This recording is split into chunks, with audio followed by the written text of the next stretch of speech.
Dear student, কেমন আছো? I hope প্রত্যেকে শুধু ভালো না, ভীষণ ভালো আছো। স্ক্রিনের ওপর একটা কোশ্চেন আছে, তাই না? প্রশ্নটা কি সেটা আগে মন দিয়ে পড়বো। দেখো কি বলেছে।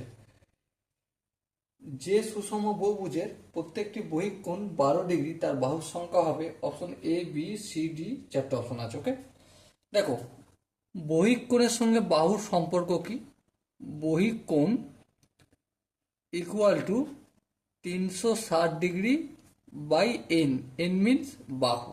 ওকে, এবারে দেখো এখানে বহিক কোণ কত বলেছে? 12 degree equal to 360 degree by N. এনটা এদিকে গেলে উপরে হবে আর 12টা নিচে আসবে, তাই তো? By 12 degree. 360 ডিগ্রিকে যদি 12 দিয়ে ভাগ করি কত হবে? 30 হবে।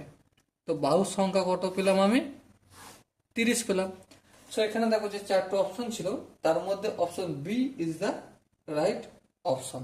ওকে, so dear student, I hope প্রত্যেকে কনসেপ্টটা বোঝা গেছে। যদি কোনো জায়গায় ডাউট থাকে তাহলে কমেন্টে জানাও। ওকে, সো দেখা হচ্ছে পরবর্তী সেশনে। ততক্ষণ পর্যন্ত ভালো থেকো, সুস্থ থাকো এবং জয় হিন্দ।